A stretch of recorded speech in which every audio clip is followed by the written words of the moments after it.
Hello, you've got Disciple3D here with you for this lesson of building poses to market. My intended markets for this lesson are Renderosity.com and Daz3D.com. I have sold poses at both outlets and we'll give you some insight into how to get your poses there. Creating poses is a very good entry point to becoming a vendor because it doesn't require a lot of technical know-how, just a few little things which I'm going to show you today. I may not go into all the stumbling blocks that you might run into with this lesson because I really want to offer something streamlined so you can just see the technical things that you need to do to save a pose to get you where you need to be to sell it. So first things first, we're going to jump into DAZ Studio. The first thing you want to do is create a folder on your hard drive somewhere to package your product in. And I've already done a little bit of this work inside of that folder. You can see that I have created other folders. For example, people, Genesis 8 mail, poses, the name of the product, in this case, how to build poses to market. And inside of that, your other little subfolders would go, or you could put your poses top level or inside of your own little named folder. In this case, I actually need to pull that under that. There's a little bit of flexibility allowed, particularly at Renderosity, with regards to where you place your subfolders. I always like to create the name of the product and put my poses underneath that, and then expressions and hands I will put in folders underneath that. There's a little bit of flexibility offered here. Lots of folks, will have just the top level and then poses, and props would be in a prop folder, or we could just as easily have, actually, I need to change the name of this to how to build poses to market. I just copied the structure from another product that I recently built, so that's why you see a different name there. But you could have props underneath poses if you so desired, and underneath your label for your product. In this case, I've just went to the top level with props because that's a different thing from poses. So looking at that over here, we'll just hit refresh to see the name changes I made and the location changes of the expressions folder.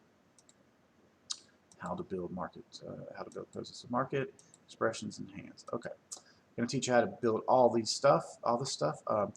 So I am just going to do a couple things. I'm going to first illustrate that the concept of baking poses out. If you ever use a morph dial in the course of creating your pose, they're handy. There's things like Pose Architect, which are pretty cool, but that's more of a specific lesson, so I'm just going to stick with the built-in morph dials. So arms down. And if you do one or if you do a dozen of these, you got to bake the pose out. So if you're going to use them, you might as well, get your money's worth, so to speak, and just use several of them just to get your look going the way you want it. There are a lot of these.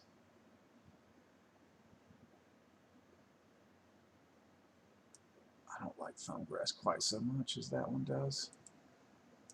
I usually just zoom into things like hands by just selecting the area and hitting this little icon right here to zoom on in, then going into the dial. There's lots of cool stuff. Left fingers grasp, thumb grasp can be separate. Fist and thumb are two different morphs, so yeah, you can do a lot right there. Or you can always just go grab them and manipulate them individually, but either way. I generally don't like the left and right to be completely symmetrical. Looking at a pose of a hand, arms hanging identical is a dead giveaway to me that it's not like a custom built pose. It's dialed, so I generally like to do a little bit of stuff to that. But really, I mean, this part is kind of like intuitive. You click on the area you want to pose, you go to the pose dial. You could also use pose controls right here. There's also power pose. Those are more specific lessons. I'm really wanting to focus today on how to, just do the very basics to create a pose. And presuming that you're going to kind of mess around and figure out how you like to make poses as far as creating them. This is really about saving them from a technical perspective. So there's things you can do here you don't want them to be perfectly symmetrical. And again, I have used morph dials, so once you've used them, it's fine. I mean, you might as well just use them to your absolute advantage. So I'm going to go here. Oh, legs. Okay, so legs. We're going to bring the legs in. What's up? Legs. Spread. Okay. Now, this is kind of an important step because the biggest mistake people make is not saving their poses correctly and then they're floating off the ground. That's a dead sure way to get your poses refused. So we're just going to go make a simple plane. Doesn't have to be too fancy. We're going to click on the plane. Oh, I already had one. Let's delete that one so you can kind of watch me do this process.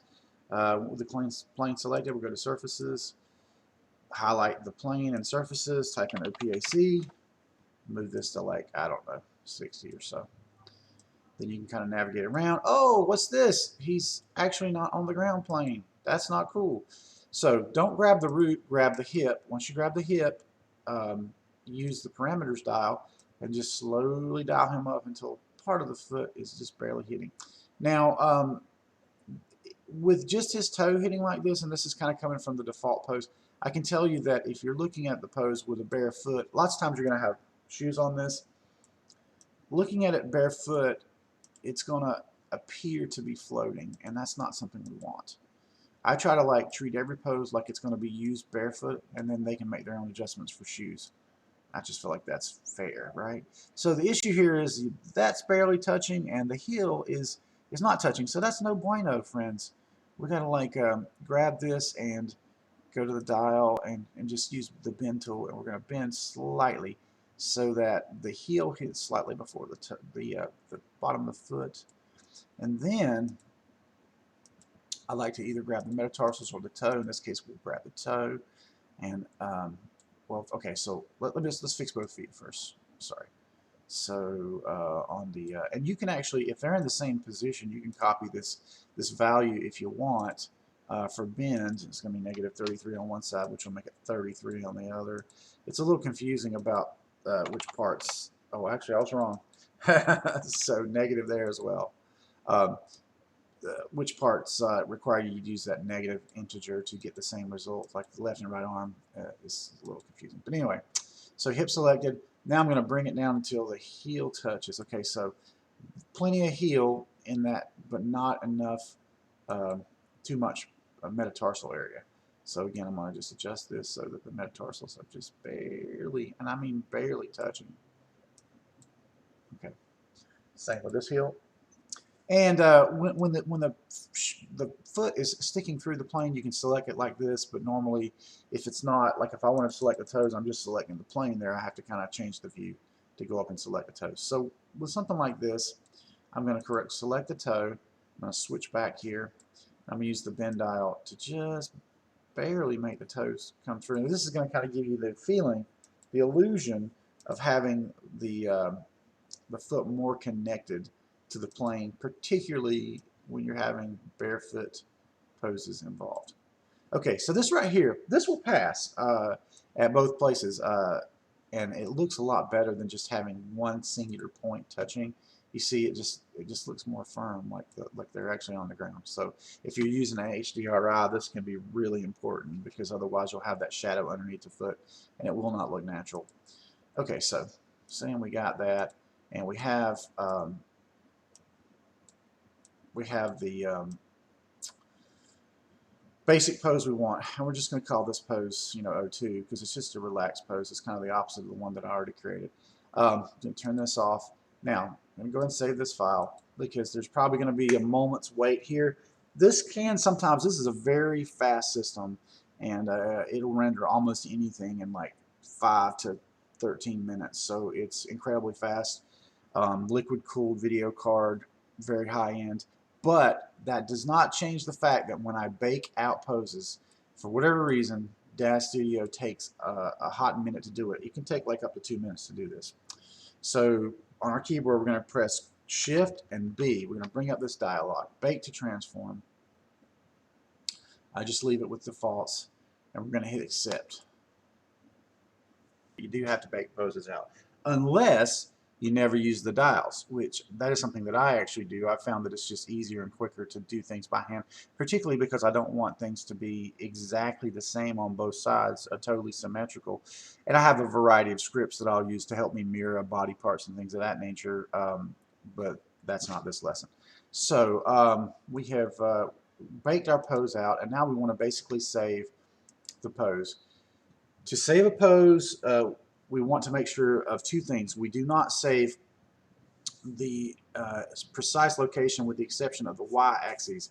The x and the z, we want to leave those blank so that if you had moved this character into another place in the scene, like for a set, like upstairs or whatever, it doesn't snap it back down and you have to the ground, and you have to keep spending all that time to take it up there. So keep that in mind. It's always preferred not to save the x and the z, just the y-axis, which is the level that it's on.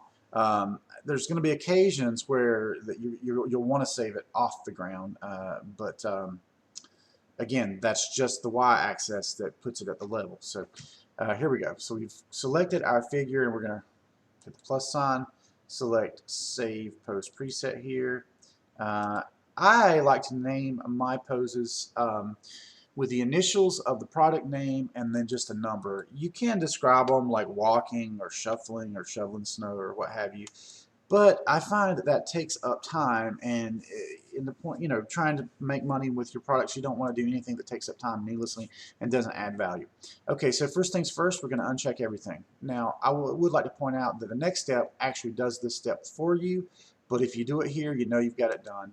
You can right click. If you don't want to uncheck that, you can right click and select check only all rotations. You want to expand this out. You want to click on pose control. Excuse me. Expand pose control. If you have plugins like 3D Pose Architect, you don't need that, and you don't need the head. Then I go to general. This is going to be a lot of drilling down, but it needs to be this way. So I uncheck this, and the reason that I uncheck that is because we do not need the rotation and the scale in this case. So then I expand out to the translation and click the y-axis. Okay, I'm going to minimize that. Now, once you expand the hip, you get the exact same thing. In fact, you get this general at every level. It's just the top level that you only need the y-translate. The others will take care of themselves more or less. Now, ironically, on this one, when you expand it out, it does not have transforms because we've told it only save all rotations. Now this rotation would need to stay because in this case, if you had turned the hip left or right, or you pointed the character in a particular direction, that's where this information is stored. So we just want to add the Y back in there. That's done. Now we're going to drill all the way down to the head. Now we're going to uncheck the head. Now this seems counterintuitive. Then we're going to check back general. Now, general basically just has to do with which way the head's turned, pointed, bent, twisted, that sort of thing. The actual head, not the things that fall under the head, right? So we want to have that checked, and that's everything that you need to check. And we're going to hit accept.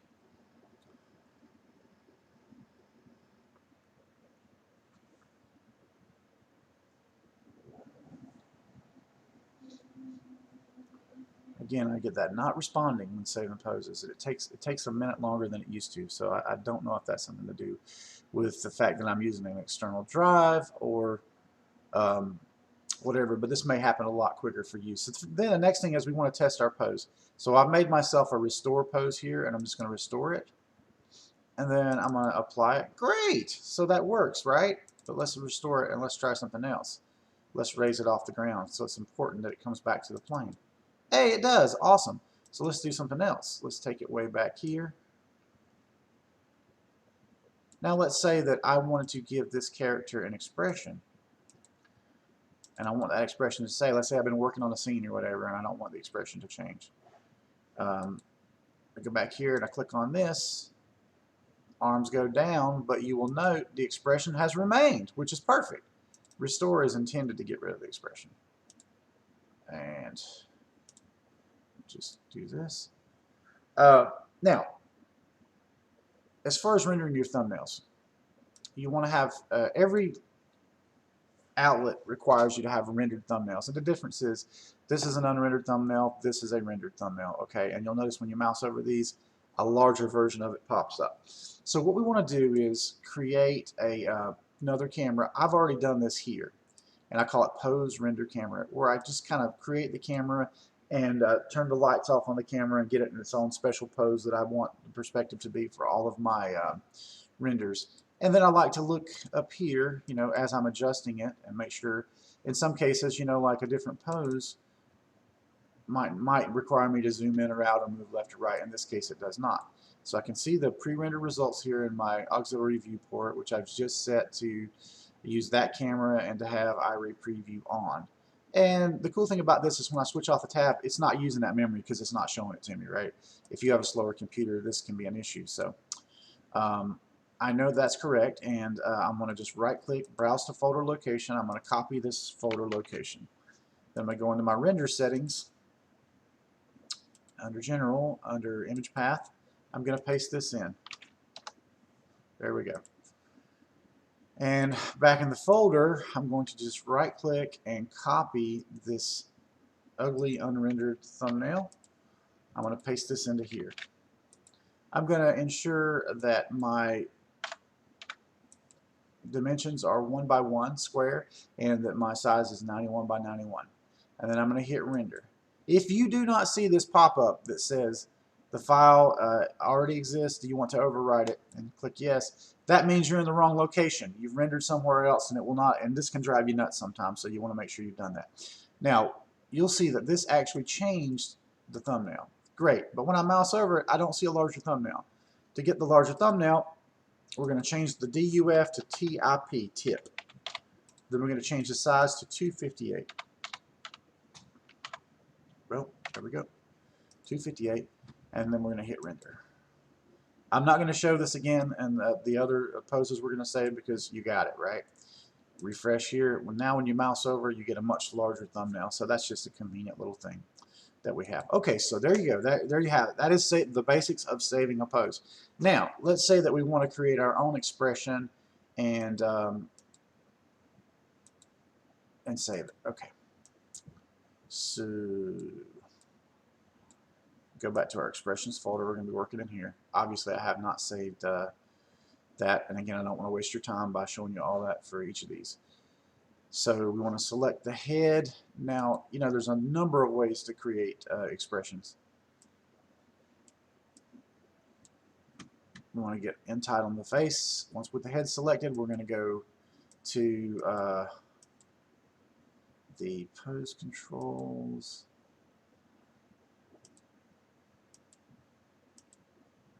Expressions. Alright, so you can use these, but if you do, you have to bake them out. And if you see stuff like Brave Life, Electric Guitar Collection, Emotional, these are products you've purchased, so you cannot use these because the person, well, A, it's something that someone else built, and B, you know, the person may not have those installed. So you can only really use these, and again, I don't recommend those, these included ones, because you're going to have to bake them out. So let's just leave expressions alone. And let's go to mouth. Let's say that I want the mouth open a little bit, and I want a frown going on here. And eyes, go to eyes. I want squint widen to be like this. Mess around with the brows individually or whatever. Whatever you want to do, you can do all that, blah, blah, blah. This is called dialing an expression, okay? Because I'm using the dials to make the expression. Cheek and jaw, cheek balloon, suck in, yep, dimples creased, jaw in and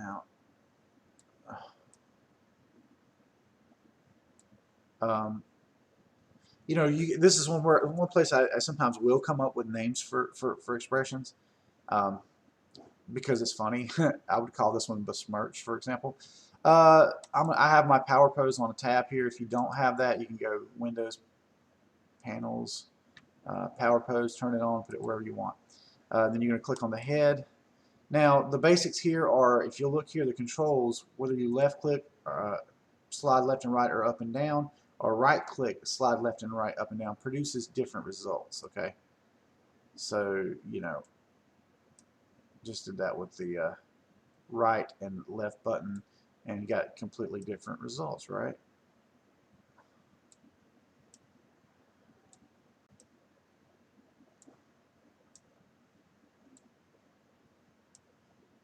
Oh, don't want to do that.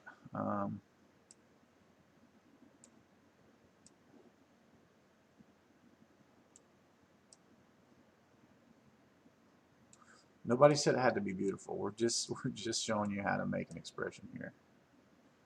Okay. So now you can go on into the development rig if you have the development stuff installed in your DAZ Studio, and that's an optional install. And these just give you a little bit more control. You can actually make a pose that will kind of like blow up the mesh here, so you gotta be careful.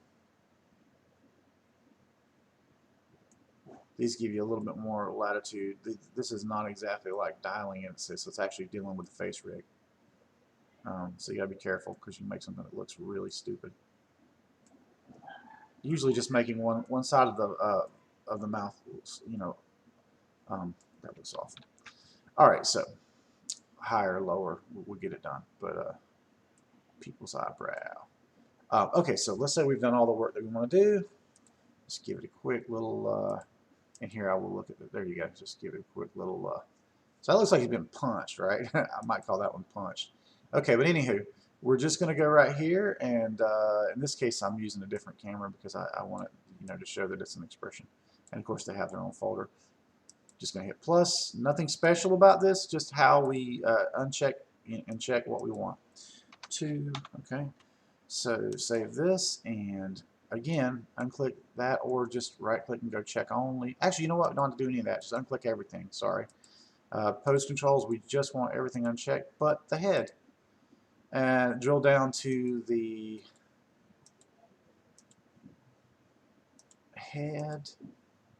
And now this is the reverse of what we did before. We don't really want to save, you know, the way the head's twisted or turned. We just want to save the pose controls. So we're going to go down here and expand this. We're going to click on this. It's going to check all that. And then here we're going to check everything but general. Remember, general has to do with which way the head's pointed, twisted, turned, or leaned. And that should do it right there. So that is what we need to save the expression. Hit save.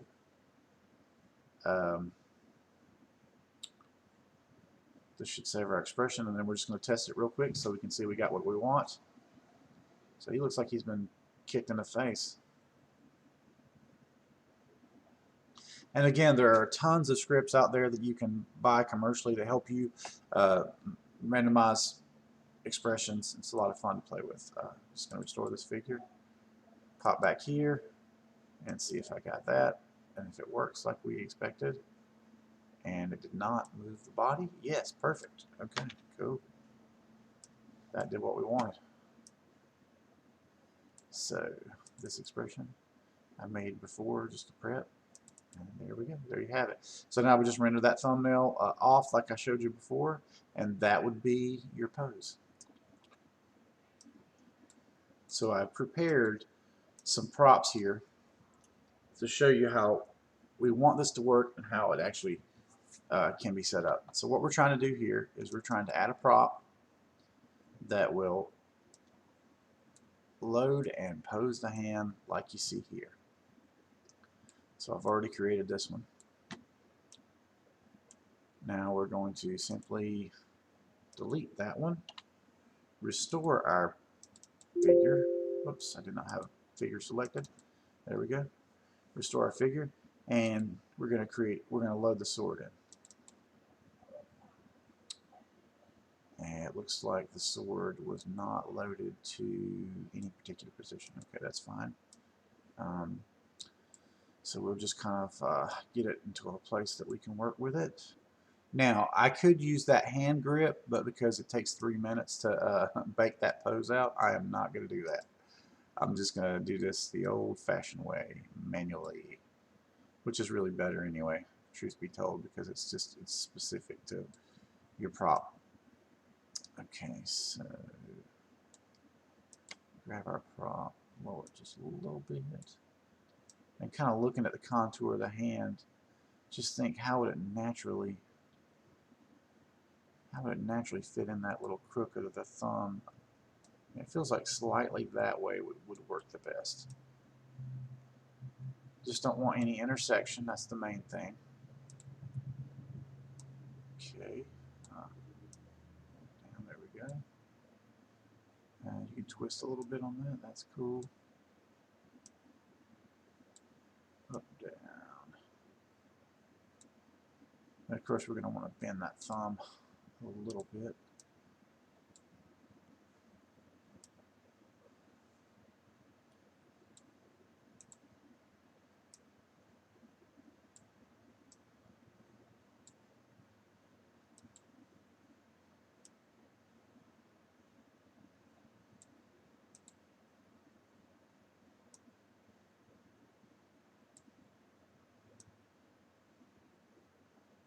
Just don't want intersection. That's the main thing.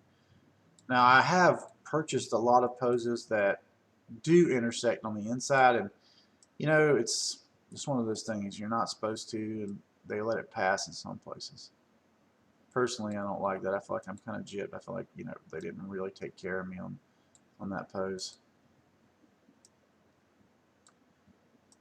because it should not intersect. It can definitely get tricky getting that thumb in there just right. But if you take your time and you're studious about it, you just look at it from all angles, you'll be able to get a really tight, perfect custom fit, which is what we want, particularly because, you know, that's basically what you're selling here. Is you're selling the ease of not having to spend their time making it perfect for their render, right? There is no such thing as a make art button, but you want to get as close to that as possible. The unbelievable and unattainable standard of perfection, right, friends? Okay, here we go.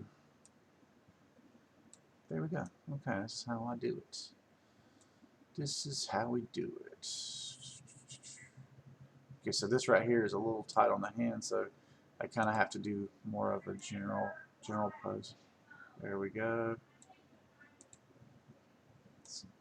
Always getting in there tight is what makes this possible. A little bit of intersection right there. I think I can live with it. I'm going to try to correct for it right here. Yeah. Close enough for rock and roll, friends.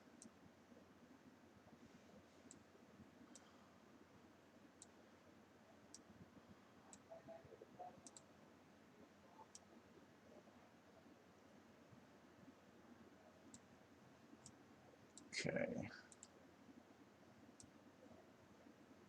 All right. Not bad. Not bad at all, my friends.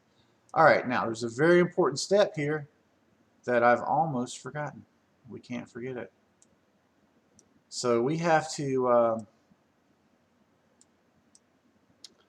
you know, thinking about this and thinking how he's going to make swinging motions. I may want to make an adjustment here, but all right, so let's minimize everything but the hand. It's the right hand that we're looking for. So what we want to do is take the sword, and we don't need the pelvis at all. Left collar we don't need, and move it, pull it, left click and drop and drag it underneath the right hand. Minimize the right hand to make sure it's underneath it. It is. Okay, cool. Alright, but I'm still not happy with the way that it's a sword, so the blade needs to be angled out. So I kind of feel like I'd be doing myself a disservice to leave it like this. I want it to be at this angle. Whatever I need to do to make that work, I need to go into the fingers and actually do. Because that looks good right there. That's how you would swing it, because it's got a cutting edge. Even though it has these barbs, it has a cutting edge. It's a whalebone, guys, if you haven't noticed that. That's what the sword is. It's a whale jawbone that's been carved on one side to be very hard. You know, I don't think I'm okay with this. I don't think I see anything that's let's see. I don't see anything that's really ticking me off. Yeah, okay. Thumb looks good.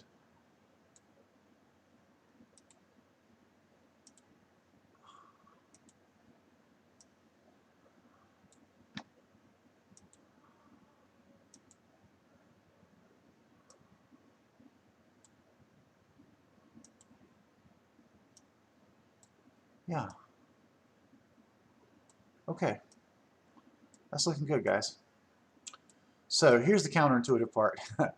We're not going to select the prop to save it as a prop. We're going to select the main figure. We're going to go File, Save As, Wearable Preset, and we're going to call it Sword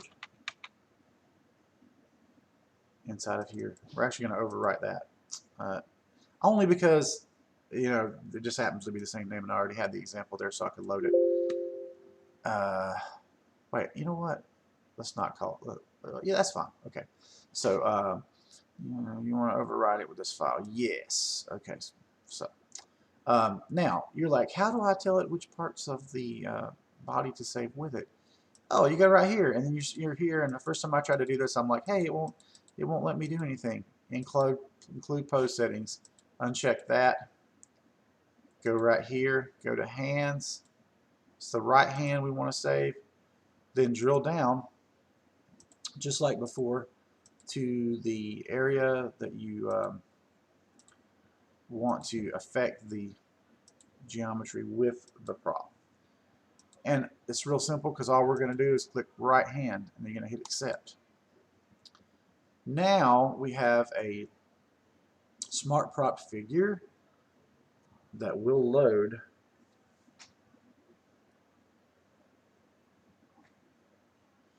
awesome and pose the hand. So we're going to delete that and we're going to restore the figure.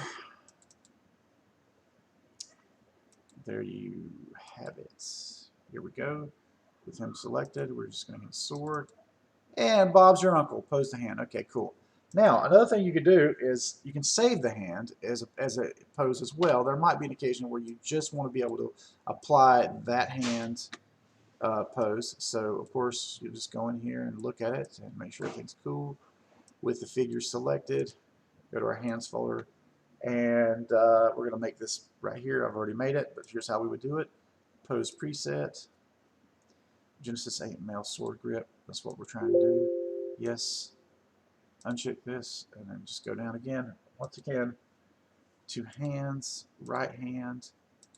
And actually I've done this without that step right there, without pose controls, and it seemed to work, but I'm trying to teach you the most correct way here. All the way down to the right hand and just check right hand. And there you have it. Guys, I hope this lesson has helped you, and you should be well on your way to creating poses to market. Thanks for watching.